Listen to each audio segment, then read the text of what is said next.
Zone Ads, World of Local Business Info. నేను Aarti ఫిజియోథెరపిస్ట్ని.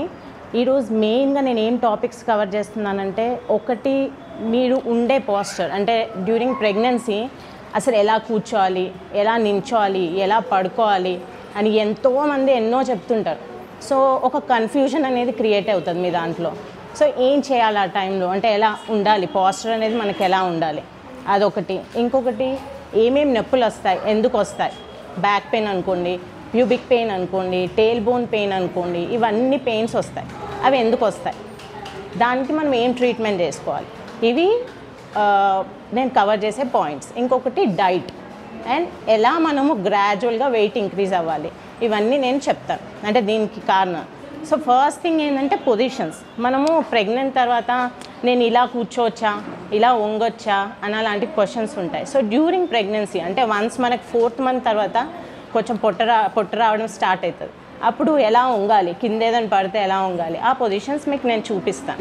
So కింద ఏదైనా పడింది అనుకోండి, అప్పుడు మీరు తీసుకోవాలి అనుకోండి, ఒక చేతి మీ బ్యాక్ దగ్గర పెట్టుకొని, ఇంకొక చేతి మీ టమ్మీ దగ్గర పెట్టుకొని, లెగ్స్ని బెండ్ చేసి ఆ వస్తువుని తీసుకోండి.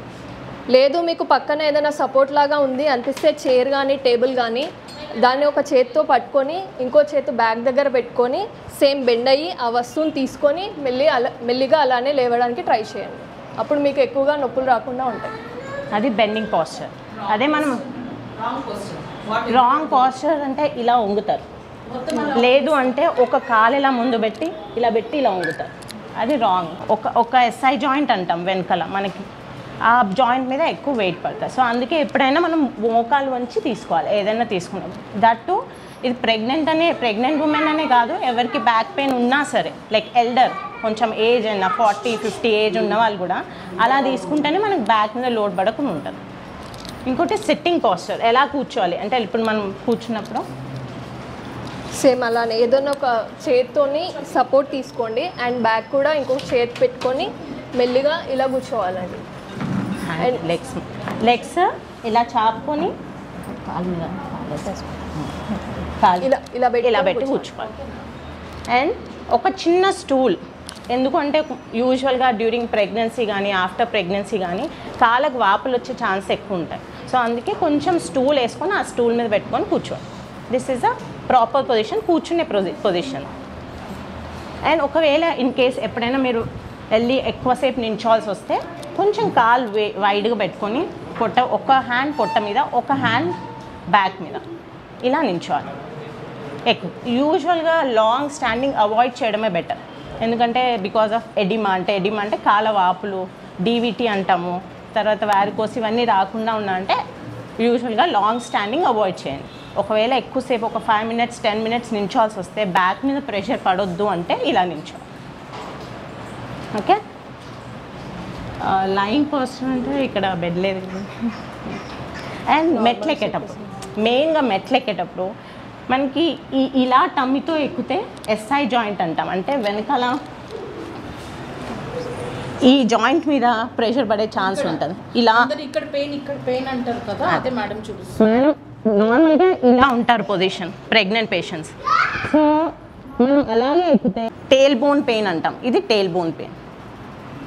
ఈ పెయిన్ ఇంక్రీజ్ అయ్యే ఛాన్స్ ఉంటుంది. అందుకే మెట్లు ఎక్కేటప్పుడు ద సేఫెస్ట్, అంటే సేఫ్గా మెట్లు ఎప్పుడైనా ఎక్కాల్సి వస్తే సైడ్ లైన్ ఎక్కండి, సైడ్కి ఎక్కండి, ఇలా పట్టుకొని ఇలా సైడ్కి ఎక్కండి మెట్లు, అది ప్రాపర్ పొజిషన్. ఓకేనా. అండ్ యూజువల్గా అందరూ అంటుంటారు వాకింగ్ చేయొద్దు ప్రెగ్నెన్సీలో, స్ట్రెయిన్ అవ్వద్దు అని, బట్ వాకింగ్ మస్ట్ అనమాట ప్రెగ్నెన్సీలో. ఎందుకు అంటే నేను చెప్తాను మీకు. These are the proper positions, ఎలా ఉంగాలి, ఎలా కూర్చోవాలి, ఎలా నించోవాలి. తర్వాత పడుకున్నప్పుడు కాళ్ళ మధ్యలో పిల్లో పెట్టుకొని కాలు ముందు పెట్టుకొని పడుకోండి, అది ఒక సైడ్కి. సుపైన్లో అంటే స్ట్రెయిట్గా అందరూ ఎక్కువసేపు పడుకోలేరు, అందుకే సైడ్ లైన్లో పడుకోండి, పిల్లో కాళ్ళ మధ్యలో పెట్టుకొని పడుకోండి. దానివల్ల కూడా మీకు బ్యాక్ మీద స్ట్రెయిన్ తగ్గుతుంది. ఇవన్నీ మెయిన్ థింగ్ ఏంటంటే మీ పోస్చర్ అండి. మీరు 3rd month 4th month 5th month ఆ మంత్ పెరిగే కొద్దీ మీ పోస్చర్ అనేది కొంచెం ఇలా బెండ్ అయిపోతుంటుంది వెనక్కి. సో దానివల్ల ఏంటంటే మనకు స్ట్రక్చర్ మొత్తం చేంజ్ అవుతుంది, దానివల్ల పెయిన్స్ వస్తాయి. అందుకే అవాయిడ్ చేయడానికి ఇవన్నీ పొజిషన్స్ ఇంపార్టెంట్. తర్వాత సెకండ్ వన్ ఏంటంటే, మెయిన్గా మనకి ఇప్పుడు ఎప్పుడైతే మనం అందరు చెప్తుంటారు బాగా తినాలి ప్రెగ్నెన్సీలో, తినాలి, బట్ ఏంటంటే హెల్దీగా తినాలి. గ్రాడ్యువల్గా వెయిట్ ఇంక్రీజ్ అవ్వాలి, ఒకేసారి వెయిట్ ఎక్కువ ఇంక్రీజ్ అవ్వద్దు. దానివల్ల కూడా జాయింట్స్ వెయిట్ని తీసుకోలేవు. So high fiber diet, healthy diet, balance diet తీసుకోవాలి. మెయిన్గా షుగర్స్, మైదా ఇవన్నీ అవాయిడ్ చేయాలి. That will increase your weight increase అవుతారనమాట మీరు. సో అందుకే షుగర్స్ అన్నీ అవాయిడ్ చేయండి. హై ఫైబర్ ఫ్రూట్స్, వెజిటేబుల్స్, ఇంకా డ్రై ఫ్రూట్స్, అలా గ్రాడ్యువల్గా వెయిట్ ఇంక్రీజ్ అయితే ప్రెగ్నెన్సీ తర్వాత అదే విధంగా గ్రాడ్యువల్గా వెయిట్ తగ్గే ఛాన్స్ ఈజీగా ఉంటుంది మీకు. ఒకేసారి ఇంక్రీజ్ అయ్యారనుకోండి వెయిట్ తగ్గదు. ఓకేనా, అర్థమైందా? తర్వాత ఇప్పుడు వెయిట్, దాని తర్వాత అదర్ ప్రాబ్లం డ్యూరింగ్ ప్రెగ్నెన్సీ. అంటే ప్రెగ్నెన్సీ టైంలో మనకి ఏమవుతాయంటే బాడీలో ఒక హార్మోన్ రిలీజ్ అవుతుంది. దానివల్ల మన ఏవైతే పెల్విక్లో మజిల్ కానీ లిగమెంట్స్ కానీ అంటే మన ఏవైతే ఉంటాయో అవి స్ట్రెచ్ అవుతాయి. స్ట్రెచ్ అవ్వడం వల్ల బ్యాక్ పెయిన్ అనేది అప్పుడు వస్తుంది. మీరు అడగొచ్చు వేరే వాళ్ళకి బ్యాక్ పెయిన్ ఉండదు కదా అని. కొంతమందికి వాళ్ళు ఉండే ముందు, అంటే ప్రెగ్నెన్సీకి ముందు వాళ్ళ ఉండే పద్ధతి, వాళ్ళ హెల్దీనెస్, అవన్నీ మ్యాటర్స్ అనమాట. కొంతమందికి ఏంటి ముందు నుంచే బ్యాక్ పెయిన్ ఉంటుంది, ప్రెగ్నెన్సీ అవ్వకముందే బ్యాక్ పెయిన్ ఉంటుంది. సో ప్రెగ్నెన్సీలో అది ఎక్కువ అవ్వచ్చు అలా అనమాట. సో దానికి ఏం చేయాలి అంటే ఇనీషియల్గా మనము యూట్యూబ్ మానేయాలి. YouTube, Google. ఫస్ట్ పెయిన్ రాగానే గూగుల్లో నొక్కేస్తాం ఎందుకు పెయిన్ వస్తుంది అని. అది ఇన్ఫర్మేషన్ ఇస్తుంది, బట్ మనం ఓన్లీ ఒక 5 to 6 లైన్స్ చదువుతాము, మనకు ఒక క్లారిఫికేషన్ వచ్చేసింది అనుకుంటాం. మనం మొత్తం కూడా చదవం దాన్ని మనం. సో అప్పుడు ఏంటి అంటే అలా కాకుండా ఒక స్పెషలిస్ట్ని కలవండి. డిపెండింగ్ ఆన్ గైనకాలజిస్టా లేదంటే ఫిజియోథెరపిస్టా ఏంటి అనేది వాళ్ళకి స్పెషలిస్ట్ కదా, వాళ్ళు కరెక్ట్గా మీకు గైడ్ చేస్తారు. అది. సో ఇప్పుడు పెయిన్ ఉందనుకోండి, ఒక 20%, 30% బ్యాక్ పెయిన్ ఉంది మీకు డ్యూరింగ్ ప్రెగ్నెన్సీ టైంలో, అది కూడా 3 months లోపు కొంచెం ప్రెగ్నెన్సీ ఉందనుకోండి, అప్పుడే అవాయిడ్ చేసుకోండి, అప్పుడే తగ్గించుకోండి. లేదంటే మంత్స్ పెరిగే కొద్దీ ఆ బ్యాక్ పెయిన్ అనేది ఇంక్రీజ్ అవుతుంది. ఎందుకంటే మీ పాస్చర్ చేంజ్ అవుతుంది, అంటే ఇలా అవుతారు మీరు, కొంచెం బ్యాక్ వెళ్తారు కాబట్టి ఆ పెయిన్ అనేది ఇంక్రీజ్ అవుతుంది. సో మీరు ఎప్పుడైతే 2nd, 3rd monthలో బ్యాక్ పెయిన్ ఉంటే అప్పుడే తగ్గించుకోండి. ఎలా అంటే ఒక ఫిజియోథెరపిస్ట్ని కలవండి, వాళ్ళు మీకు గైడ్ చేస్తారు ఏం చేయాలి, ఎలా నొప్పి పెరగకుండా ఉండాలి, ఏం ఎక్సర్సైజ్ చేయాలి, ఏం జాగ్రత్తలు తీసుకోవాలి, అవన్నీ మీకు గైడ్ చేస్తారు వాళ్ళు. ఒకవేళ మీకు పెయిన్ ఎక్కువ ఉందనుకోండి, లైక్ ఒక 50%, 60% చాలా ఎక్కువ ఉంది పెయిన్, భరించలేకపోతున్నాము అంటే అప్పుడు ఫిజియోథెరపీ దగ్గరికి వెళ్తే మీకు ఫస్ట్ ఆ నొప్పిని తగ్గిస్తారు. ఆ నొప్పి తగ్గించాక మీకు ఎక్సర్సైజ్ నేర్పిస్తారు. త్రూ అవుట్ మీ ప్రెగ్నెన్సీ జర్నీ మొత్తం మీరు ఆ ఎక్సర్సైజ్ చేసుకోవాలి కంపల్సరీ. ఎందుకంటే మీకు ఈజీగా డెలివరీ అవ్వడానికి, ఇలాంటి బ్యాక్ పెయిన్స్ ఇవన్నీ అవాయిడ్ చేయడానికి. అండ్ తర్వాత కూడా not only during pregnancy, after pregnancy తర్వాత హెల్త్ కూడా మెయింటైన్ అవ్వాలి అంటే మీరు ఎక్సర్సైజ్ అనేది కంపల్సరీ ఇంపార్టెంట్. సో ఇది డ్యూరింగ్ ప్రెగ్నెన్సీ ఏమేమి చేయాలి. ఇంకొకటి ఆఫ్టర్ ప్రెగ్నెన్సీ అంటే బేబీ పుట్టాక మెయిన్ టాస్క్ స్టార్ట్ అవుతుంది. నిద్ర ఉండదు, ఫీడింగ్ ఇవ్వాలి, చిరాకు అన్నీ ఉంటాయి. దాంట్లో ఏంటి అంటే పోస్చర్ మనం ఎలా కూర్చుంటున్నాము, ఎలా ఫీడింగ్ చేస్తున్నాము అన్నీ పట్టించుకోము. ఫీడింగ్ ఇవ్వాలి, బేబీని పడుకోబెట్టాలి, అంతే. అది ఒక్కటే ఆలోచిస్తాం ఆ టైంలో. సో మెయిన్గా అంటే అదే మెయిన్ పొజిషన్. ఫీడింగ్ చేసేటప్పుడు పోస్చర్స్ వెరీ ఇంపార్టెంట్. అంటే ఎలా ఫీడింగ్ చేయాలి మనకి, ఎందుకంటే నాట్ ఓన్లీ బేబీ హెల్తే కాకుండా మదర్ హెల్త్ కూడా చాలా ఇంపార్టెంట్. సో ఎలా ఫీడింగ్ చేయాలి అనేది ఆ positions main important. Okay. And దాని తర్వాత కూడా మీకు ఆఫ్టర్ ప్రెగ్నెన్సీ మీరు ఎక్కువ ఇలా ఉండి స్ట్రెచ్ అవ్వడానికి కొన్ని మజిల్స్ వీక్నెస్ వస్తాయి. ఒకటి అబ్డామినల్ మజిల్స్ అంటాము, పెల్విక్ ఫ్లోర్ మజిల్స్ అంటాం, ఇక్కడ కింద ఉండే ఫ్లోర్ మజిల్స్ అంటాం, అది వీక్ అవుతాయి. బ్యాక్ మజిల్స్ వీక్ అవుతాయి. తర్వాత మీరు ఫీడింగ్ ఇవ్వడం వల్ల ఇలా బెండ్ అయిపోతారు, బెండ్ అయ్యి ఇలా ఫీడింగ్ ఇస్తారు, అప్పుడు కూడా మీకు బ్యాక్ మజిల్స్ వీక్ అయిపోతాయి. దీనివల్ల లైఫ్ లాంగ్ అంటే ఆఫ్టర్ ప్రెగ్నెన్సీ చాలామంది ఆ back pain, upper back pain, lower back pain, మోకాళ్ళ నొప్పి అన్నిటితోటి బాధపడతారు. సో అవన్నీ అవాయిడ్ చేయాలి. హెల్దీగా మనం లైఫ్ని లీడ్ చేయాలి. ఎందుకంటే women is very important in family. ఒక ఫ్యామిలీ బాగుండాలి అంటే ఉమెన్ బాగుండాలి. ఆమెకు నొప్పులు ఉన్నాయి నా వల్ల కాదు నేను పని చేయను అంటే ఆ ఫ్యామిలీ కొంచెం డిస్టర్బ్ అయిపోతుంది. సో అందుకే మన హెల్త్ చాలా ఇంపార్టెంట్. సో ఫీడింగ్ పోస్చర్స్ ఏంటో చూపిస్తాను మీకు. ఫస్ట్ మన పొజిషన్ ఇంపార్టెంట్. మనం బ్యాక్ రెస్ట్ కంపల్సరీ తీసుకోవాలి. ఇలా ఎప్పుడు ఉంది మనం ఫీడింగ్ ఇలా ఇవ్వద్దు. ఇలా బ్యాక్ పొజిషన్ ఇలా తీసుకోవాలి. తీసుకొని మీకు ఒక పిల్లో కానీ ఇప్పుడు దొరుకుతున్నాయి కానీ కొనుక్కోవాల్సిన అవసరం ఉందా లేదా బట్ నార్మల్ పిల్లో కూడా వాడుకోవచ్చు. మనం హైట్ పిల్లో చూసుకోవాలి అంతే, కరెక్ట్గా హైట్ పిల్లో చూసుకొని అయితే బేబీని ఇలా పట్టుకోవాలి ఫీడింగ్ ఇచ్చేటప్పుడు, లేదంటే ఇలా పట్టుకోవాలి ఫీడింగ్ ఇచ్చేటప్పుడు. అది కూడా మీరు వెనకాల సపోర్ట్ తీసుకొని ఇలా ఇలా పట్టుకుని ఇచ్చారనుకోండి మీకే కష్టం. అది అప్పర్ బ్యాక్ పెయిన్ మాత్రం కంపల్సరీ వస్తుంది. దాంతోపాటు tail bone pain most common feeding ఉమెన్స్లో. టేల్ బోన్ పెయిన్ అంటే వెనకాల ఈ పెయిన్ ఎలా ఉంటుందంటే కూర్చొని లేచాక 5 నిమిషాల వరకు మీరు స్ట్రైట్ అవ్వలేరు. మీకుందా?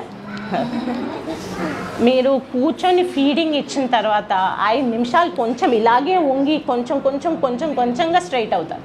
దాన్ని టేల్ బోన్ సివియర్ ఉంటుంది అది.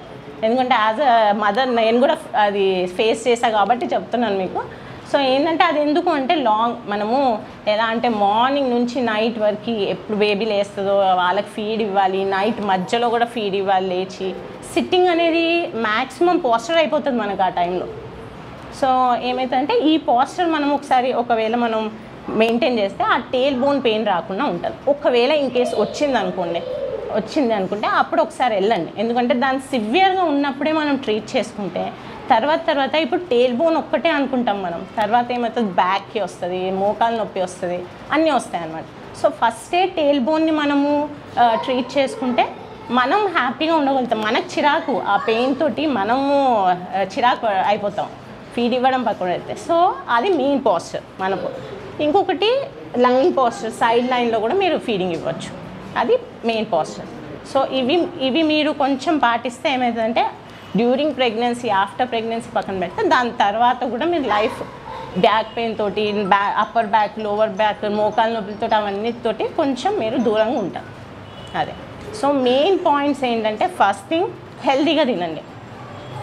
ఓకే, అన్ని స్వీట్స్ తినేయడము ప్రెగ్నెన్సీలో ఉన్నప్పుడు కార్వింగ్స్ అంటే మనకి తినాలనిపిస్తుంది బట్ కొంచెం ఫ్యాట్స్ షుగర్స్ ఇవన్నీ అవాయిడ్ చేయాలి, వెయిట్ ఎక్కువ పెరగొద్దు కాబట్టి. ఇంకొకటి ఉన్నప్పుడే ఆ ప్రాబ్లమ్ని సాల్వ్ చేసుకోండి. చిన్నగా బ్యాక్ పెయిన్ ఉన్నప్పుడే దాన్ని సాల్వ్ చేసుకోండి. ఏం కాదులే అదే తగ్గిపోతుందిలే, ప్రెగ్నెన్సీలో బ్యాక్ పెయిన్ కామన్ అనుకుంటాం బట్ అది తర్వాత మీకు తెలుస్తుంది. సో అందుకే ముందే చెప్తున్నాను మీకు. అండ్ బ్యాక్ పెయిన్ ఒకటి గ్రాడ్యువల్గా ఇంక్రీజ్ చేసుకోండి, వెయిట్ అనేది గ్రాడ్యువల్గా ఇంక్రీజ్ అవ్వాలి. బ్యాక్ పెయిన్ మాత్రం ముందు ఉంటే అది ఫస్ట్ ట్రీట్ చేసుకోండి. అన్నిటికన్నా అదే మిమ్మల్ని సతాయిస్తుంది. నా వర్డ్స్ మీకు బాగా గుర్తుంటాయి తర్వాత కూడా. తర్వాత పొజిషన్స్ అన్నీ ఫిజియోథెరపిస్ట్ దగ్గర నేర్చుకోండి. ఏది కరెక్ట్ పొజిషన్, ఏది రాంగ్ పోస్చర్, ఎలా పడుకోవాలి, ఇలా బ్యాక్ పెయిన్ ఉంటే ఏం ఎక్సర్సైజ్ చేయాలి. ఎక్సర్సైజ్ అనేది ఇట్ డిపెండ్స్. ఇప్పుడు ఒక పేషెంట్ నుంచి ఇంకో పేషెంట్కి డిఫర్ ఉంటాయి. ఆ పేషెంట్కి ఏం పెయిన్ ఉంది, ఏ ప్రాబ్లం ఉంది, ఏ మజిల్స్ వీక్ ఉన్నాయి అనేది చూసి ఆ ఫిజియోథెరపిస్ట్ మీకు ఎక్సర్సైజ్ ఇస్తారు, అవి చేయాలి. పొజిషన్ వాళ్ళు ఏదో చెప్పారని చెప్పి సడన్గా ఒక బాల్ చూసుకుని ఆ బాల్ ఎక్కి కూర్చుని ఎక్సర్సైజ్ చేసి పడిన వాళ్ళు కూడా ఉన్నారు అట్లా. So don't do anything without help. First of all ఒక పద్ధతి అంటే ఒకటి ఈ పొజిషన్ ఇది ఇలా చేస్తే మనకి అవుతుంది అని అనుకుంటే అప్పుడు మనం చేయాలి. కానీ ఆ హెల్ప్ అనేది ఫిజియోథెరపిస్ట్ అందించగలుగుతారు. కానీ ఇప్పుడు నేను యాజ్ అ గైనకాలజిస్ట్ నేను రూమ్లో కూర్చుని నేను మీకు అన్ని ట్రీట్మెంట్ చెప్తాను, అన్నీ చేస్తాను. కానీ మేడం నాకు ఎక్సర్సైజ్ నేర్పించు అంటే నేను కూడా మీలాంటి దాన్ని, అవునా కదా? నేను ఫిజియోథెరపిస్ట్ని కాను, నాకు ఓన్లీ కొన్ని తెలుస్తాయి అంతే. బికాస్ ఐ క్రాస్, నేను కూడా పిల్లల్ని కొట్టించాను కాబట్టి నాకు ఒక అమ్మలాగా కొన్ని విషయాలు తెలుసు తప్ప ఎవరు డెలివరీ అవ్వగలుగుతారు, ఎట్లా చేయాలి అన్ని నాలెడ్జ్ ఒక్కటే దగ్గర కాదు. Our science is diversified. ఇప్పుడు అంటే మనం ఒక్కొక్క ప్రాబ్లంకి ఒక్కొక్క డాక్టర్ దగ్గరికి వెళ్ళడం నేర్చుకోవాలి. పాతకాలంలో అదే డాక్టర్ కాన్పు చేసేది, అదే డాక్టర్ హెర్నియా చేసేది, అదే డాక్టర్ ఇంకోళ్ళు కూడా చేసేవాళ్ళు. కానీ ఇప్పుడు కాలంలో every subject has its own role and you have to follow that guidelines, అవునా కాదా? నువ్వు బిర్యానీ చేస్తానని దానిలో పప్పు వేస్తే తింటారు ఎవరైనా? ఎవరు తినరు. బిర్యానీ లాగానే ఉండాలి, అవునా కాదా? ఇప్పుడు నేను చెప్పానని నేను వెజిటేరియన్, నేను వద్దు నాన్ వెజ్ తినద్దు అని అంటే మీరు తినకుండా ఉంటారా? కొన్ని ముక్కలు వెజ్ చేసి కొన్ని ముక్కలు నాన్ వెజ్ చేస్తే అట్లా తింటారా మీరు ఎవరైనా? తినలేం కదా. ద సేమ్ థింగ్ ఇస్ అన్నిటినీ కల్కాపులం చేసుకుని అన్ని మెథడ్స్ పక్కనోళ్ళు చెప్పింది, యూట్యూబ్ చెప్పింది, ఓన్ ఎక్స్పీరియన్స్తోనూ అట్లా అన్నీ ఫాలో అవ్వకూడదు. మేడం చెప్పింది ఇట్స్ ట్రూ. ఎన్ని వీడియోస్ వచ్చినా యూట్యూబ్లో దర్ ఆల్ నాట్ కరెక్ట్. పర్సనల్గా మనం ఏం చేస్తామన్నదే మనకు తెలుసు. మనం ఓన్గా నేర్చుకుంటేనే మనం ఇంకోటికి చెప్పాలి తప్ప ఉత్తిగానే ఏదో తెలుసు కదా అని చెప్పడం అనేది చేయకూడదు. అదే యూట్యూబ్ చేస్తుంది ఇప్పుడు. ఇది సార్ వాళ్ళు కూడా మేడం వాళ్ళు కూడా మీకు ఏం ఎక్సర్సైజ్ నేర్పించట్లేదు. They are only educating you that what you have to do and not to do. That's all. Subscribe to our channel, click the bell icon and select all.